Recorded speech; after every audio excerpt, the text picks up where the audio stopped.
یک عالمی یک نفر دستش گرفت، جناب شیخ 20 سوال دارم. گفت سوالت بکن، من نمیستم، دنبال من دو بزن.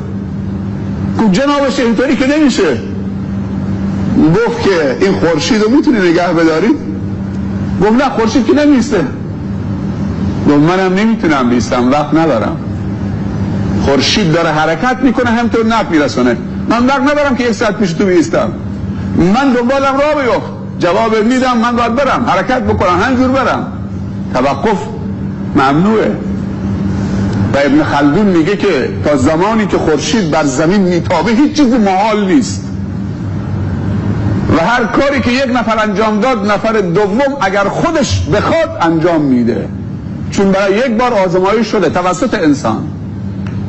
اگر ابوبکر درست شده امروز هم درست میشه، اما نه اون ابوبکر ابو قحافه، ابوبکر آخر الزمان.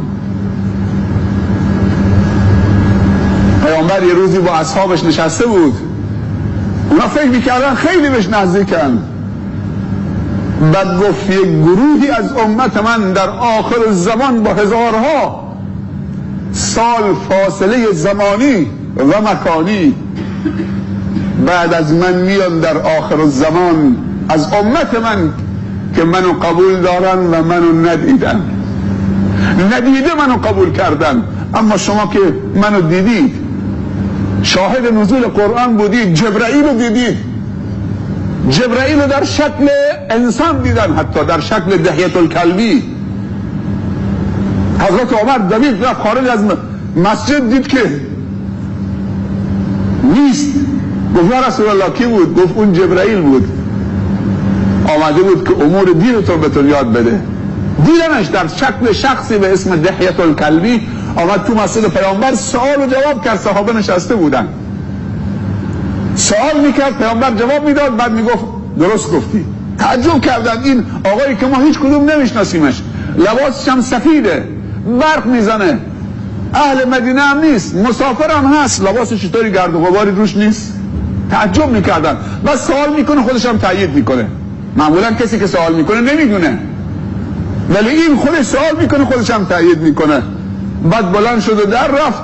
رسول الله گفت که صلی الله علیه وسلم فهمیدید این که بود؟ گفتن نه ما نفهمیدیم. گفت این جبرائیل بود، جبرائیل امین، کسی که فرمانده کل آسمانه. خداوند جانشینی رو به جبرائیل داده. 600 تا بال داره که وقتی تو افق ملأ اعلی بالش رو باز میکنه، یک بالش افق رو میپوشونه. مطاع ثم امین، کل فرشتگان خدا به امرشن. مطاع ثم امین، اطاعت شده است در اونجا. ثم یعنی اونجا بالا. کسی میتونه باید مقابله بکنه؟ موشک‌های اسکول روسی است یا استینگر آمریکایی است که موشک و خنثی بکنه؟ جبرائیله. گوشه بالش زیر سرزمین سوزون زد، از ریشه در آورد. سرزمین قوم لوط که عمل فاحشه انجام میدادن، هم جنس باز بودن، زمین رو از ریشه در آورد، بود اون بالا وارونه پرست کرد رو زمین. کسی نمیتونه با اینا مقابله بکنه. و ما یعلم جنود ربک الا هو. من که تو خانه بنشینم، من گناه نمی کنم، من نمیخوام چیزی ببینم. این که نشد که میخوای مثل ابوذر زندگی بکنی، برو یه خیمه بزن تو کوه، خودت تنها زندگی بکن، نماز بخون، شب و روز بگو من نمیخوام گناه بکنم. بعد دیگه شرط تعمیلی کی؟ اگه همه ابوذر باشن. پیامبر به ابوذر گفت که تنها آمدی، تنها هم زندگی میکنی، تنها هم میمیری همونجا.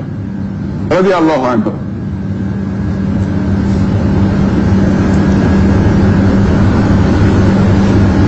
قرآن کن.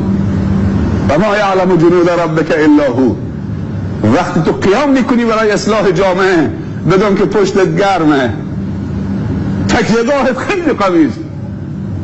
چرا کمرت میلرزه؟